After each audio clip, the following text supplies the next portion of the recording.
সুপ্রিয় সুহৃদ, প্রাণপ্রিয় বন্ধুরা, এই হচ্ছে আমার গ্রামের বাড়ি। এখানে অত্যন্ত সুন্দর ব্যতিক্রম একটা প্রাকৃতিক রূপময়তা আপনারা দেখতে পাচ্ছেন। খুবই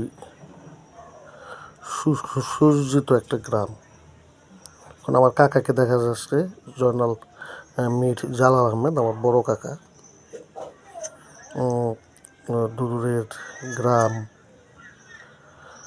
সবুজ অরণ্য, এই আমি, আমার অবয়ব, সব জুড়েই সেই ছেলেবেলার স্মৃতি।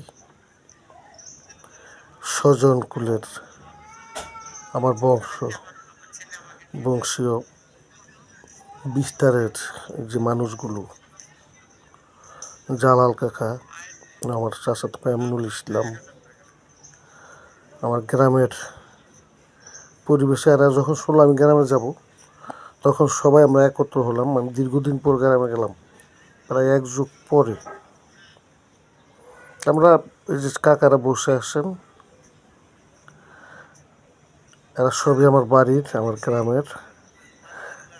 আমরা আসলে একটা সামাজিক কর্মকাণ্ড নিয়ে এক হয়েছে। আমার বাড়িটা অনেক বিশাল, তো সেইভাবেই আমরা কিভাবে বাড়িটাকে সুন্দর করা যায়, কিভাবে আমাদের পরিবেশটাকে আরও সুন্দর করা যায়, তাই নিয়ে আমরা একটু আলোচনা করলাম আর কি। ওই যে দূরে আমাদের দেখেন, ওটা আমাদের পারিবারিক কবরস্থান। এবং এটাকে আমরা ঘাটা বলি। ঘাটার সাথেই পারিবারিক কবরস্থান, এবং কবরস্থান ঘেঁষে আমাদের বাড়িতে যাওয়ার পথ। ওই যে দূর থেকে দেখেন, ওটা আমার বাড়ির সীমানা। দেখেন কত বড় বাড়ি, এগুলো সব আমার বাড়ির সীমানা। হ্যাঁ, মেঠো পথ, বাগান বাড়ি। হ্যাঁ, বাগান বাড়ি দেখতে পাচ্ছেন, ওই যে বাগান বাড়ি।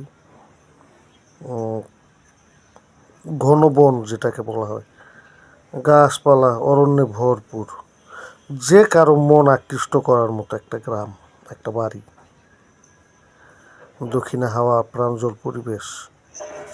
এটা হচ্ছে আমার দিঘি, বিশাল পুকুর। দেখছেন শীতের কারণে পুকুরের ভিতর পানি জমে গেছে। আমার কবির কাকা, হ্যাঁ, এটা হচ্ছে আমার কবির কাকা। উনি দেখছেন জঙ্গলি হবে মঙ্গল, উনি বলেই দিলেন। এবং এই গ্রাম একটা সময় শহর হবে। যাই হোক, দেখেন ছোটটা বাড়িটা আমাদের পর্যবেক্ষণ করতেছি। আমাদের পুরনো আমলের একটা, ওই যে এটা কি জানেন, ওই যে ল্যাম্প রাখে, এটা কি যেন বলা হয়, আমার ঠিক মনে নেই। ওরা আমাকে দেখাচ্ছে, ছোটো ভাই মাজেদ। আমরা এখানে এখনও পর্যবেক্ষণের ভিতরে আসি, আমাদের বাড়িটা কীভাবে সুন্দর করা যায়, সৌন্দর্যে রাখা যায়। এই যে মুরগি দেখছেন, আমাদের কাকিরা এই মুরগিটা পালেন। অনেক মুরগি, মোরগ মুরগিতে ভরপুর। আমাদের পুকুরের ওই যে বিলের ধার পিছনে বিশাল বিল। দেখেন অনেক সুন্দর বিল। কিছুদিন পর ইরি ধানের চাষাবাদ হবে, ইরি ধান বপন করা হবে। এটা আমার ছোটো বোন, চাচাতো বোন, আমার বইটা নিয়ে খুব হাসি খুশি আমাকে দেখাচ্ছে, তোমার বইটা না আমি কিনে নিয়ে এসেছি। ওর খুব গর্ব আমার বই পড়ে। তাল গাছ, তাল গাছের কর্নারে দাঁড়িয়ে যে কেউ যদি যে কারো কবি হওয়ার একটা প্রবণতা বা একটা ইচ্ছে মনের ভিতরে জাগবে। দেখেন কত সুন্দর যে আমার দিঘি, পুকুরের একটু এলোমেলো। গ্রামে খুব একটা যাওয়া হয় না, তো যে কারণে একটু এলোমেলো বা একটা অগোছালো বলা চলে। মূলত এই এলোমেলো বা অগোছালো পরিবেশটাকে সুন্দর করার জন্য আমার এবারে গ্রামে গুরমাইজের বাড়িতে যাওয়া। দেখেন গাছপালা, ওরা যেন সবাই আমার আত্মীয়। দেখেন অনেক বয়স। এক একটা আম গাছের বয়স প্রায় 70, 80, 90 বছর, অনেক মোটা সোটা। দেখেন দিঘি ভর, এটা এটা বিশাল পুকুর, দক্ষিণ ধারের পুকুরটা এটা। আমাদের বাড়িতে চারদিকে 4টা পুকুর, বিশাল বড় বড়, যে কারণে বাড়ির অনেকটা জমিন কমে গেছে। আমরা চাচ্ছি একটা পুকুর ভরাট করার জন্য। দেখেন এই যে বড় বড় গাছপালা, এই যে পুকুর, আর একটা পুকুর। সুন্দর দেখেন, সবুজ কার ভালো না লাগে, গ্রাম কার ভালো না লাগে। একটা সময় আমাদের এই চতুর্দিকে অজস্র পরিমাণে খেজুর গাছ হতো, সেই খেজুরের রসে ভরপুর থাকতো, মৌ গ্রানে পুরা এলাকা সরিয়ে যেত। গুড়, রসের ক্ষীর, এসব না একেবারে উঠে গেছে, আজ এখন আর দেখা যায় না। দেখেন না ফুপিরা কোলাহল করছে, আমার ফুপিরা, ওরাও বাড়ির এই পরিবেশের সাথে একদম পুরাপুরি নিজেকে মিলিয়ে নিয়েছে, জামাই জন্য উপস্থিত হয়েছে।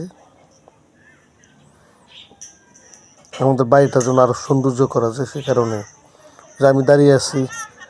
আমি তো কবি মানুষ, তো আমার ভিতরে একটু কবি কবি ভাব তো থাকতেই হয়। আমাকে পেয়ে সবাই খুশি, কারণ আমি ছোটোবেলা থেকে একটু আনন্দটা একটু পছন্দ করি, তো যে কারণে সবাই আমার উপস্থিতি টের পেয়ে চলে এলো গ্রামের বাড়িতে। দেখেন নিজের বাড়ির শক্তি অন্যরকম, নিজের বাড়ির উপস্থিতির যে শক্তি। দেখেন যে আমার কাকা, ছোটো কাকা জয়নাল আবদিন, এটা হচ্ছে আমার আফজাল ভাই, ফুফাতো ভাই। উনি একজন প্রকৌশলী, গার্মেন্টসের মালিক। উনিও আমাদের সাথে একত্র হয়েছেন।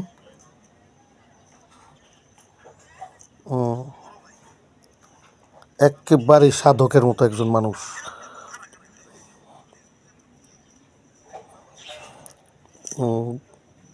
আমার আরেকটা ভাই আছে, জলি ভাই, উনি ঢাকাতে থাকেন।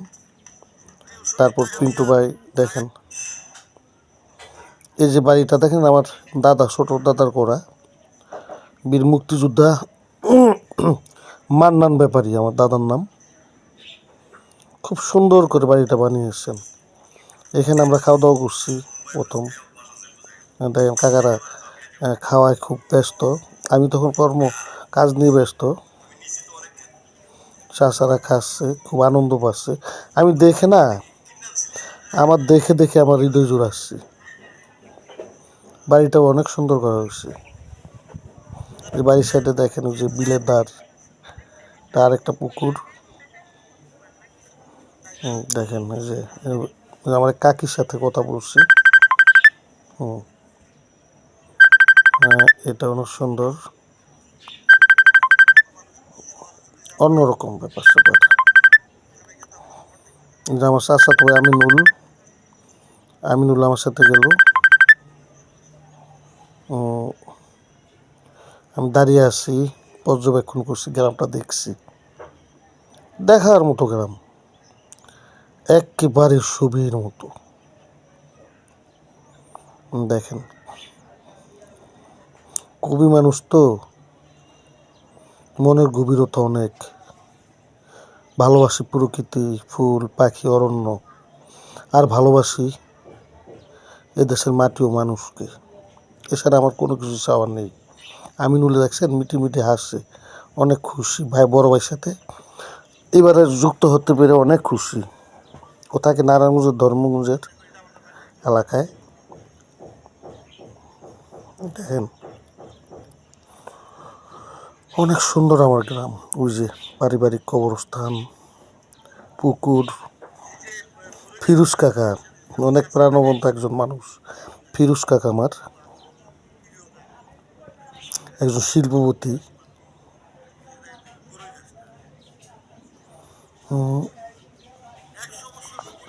এ দেখেন গাছটার বয়স 100 বছর উপরে, বড়ই গাছ, অনেক সুন্দর। এটা বড়ই অনেকটা খুরমা খেজুরের মতো, মাঝে চলে এলো।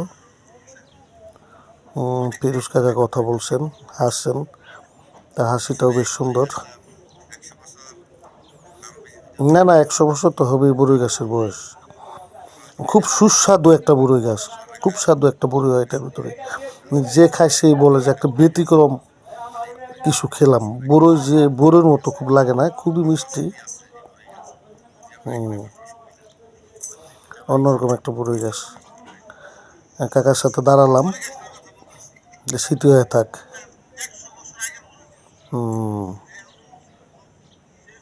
চাষাবাদে যেমন অনেক কিছু, একেবারেই আনন্দ আর কোলাহলে ভরপুর। দেখেন বড়ই, বিস্তর বড়ই হয়েছে এবার। আমাদের রাস্তা, বিল, আমাদের এটা একটা দিঘি বা পুকুর, এটা আরেকটা পুকুর। হ্যাঁ, এই যে বাজার দেখেন, বাড়ির বাজার, বাসসুপ যেটাকে বলা হয়, অনেক সম্পত্তি নিয়ে বাজার। দেখেন বাঁশের অভাব নাই, বাঁশ বেত, তার মাঝখানে একটা মিঠু পথ, গাছ, আম জাম, কাঁঠাল, যে পুকুর, এটাকে বলে আমরা বলি আন্দি পুকুর। পুকুরে অনেক মাছ, দেশি মাছের সমারোহ, বিশেষ করে শোল, গজার, কই মাছ, অনেক মাছ পাওয়া যায় বিল থেকে। এটা এখানে এসে জমা হয়। এই জায়গাগুলো একটা সময় খেজুর গাছে ভরপুর ছিল। দাদার ঘর, বড় দাদার ঘর। বড় দাদার নাম মরহুম হামিদ ব্যাপারী, উনি মারা গেছেন। এই যে পুকুর, গাছপালায় ভরপুর, দিঘি, একেবারে অন্যরকম একটা ব্যাপার স্যাপার। কবির বাড়ি তো, কবি নজরুল ইসলাম শান্তুর বাড়ি। ইতিহাস হয়ে থাক না, সব হারিয়ে যাবে, মানুষ মরণশীল। এই স্মৃতি একদিন থেকে যাবে, মানুষ দেখবে যে কবি নজরুল ইসলাম শান্তুর বাড়ি। হয়তো একদিন ঘুরতেও যাবে, ঘোরার মতো পরিবেশ। বিশাল সম্পত্তি জুড়ে আমাদের বাড়িটা, অনেক বিশাল, খুব বেশি বড়। দেখেন আমি দাঁড়িয়ে দাঁড়িয়ে পর্যবেক্ষণ করছি আমার বাড়িটা, আমি দেখছি। গ্রামে গেলে অন্তরটা একেবারে শীতল হয়ে ওঠে। অন্যরকম একটা ভালো লাগা বা একটা ভালোবাসা ভর করে অন্তরে। বিশাল বিল এলাকা, দেখেন বিল, এই বিলে আমাদেরও ক্ষেত আছে, ধান হয়, প্রচুরই ধান। তার পাশে যে সবুজ অরণ্য, বাগান বাড়ি। এই যে কাকারা সবাই একত্র হয়েছে, কথা বলছি যে একটু এলোমেলো, মানে সরকারিভাবে কিভাবে এটার বন্টন করা যায়। সরকারি বলতে সরকারের তা না, সবার এজমালি যেটাকে বলা হয়। আমি বোকা শোকা মানুষ দাঁড়িয়ে দাঁড়িয়ে দেখছি কাকারা কি বলছেন। জয়নাল কাকা, জালাল কাকা, মান্নান দাদা, কবির কাকা, ফিরোজ কাকা, সবাই আসেন। সবাই এখন গ্রামে। ওই ছোটো ভাই আমিনুল খুব খুশি, ও শুধু আমাকে ঘেসে ঘেসে থাকে। আমার খুব ভক্ত, আপন চাচাতো ভাই আমিনুল ইসলাম, মীর আমিনুল ইসলাম। তো আপনারা দেখলেন, আপনাকে দেখালাম কবি নজরুল ইসলাম শান্তুর গ্রামের বাড়ি। আপনাদের কেমন লাগলো এটা জানাবেন।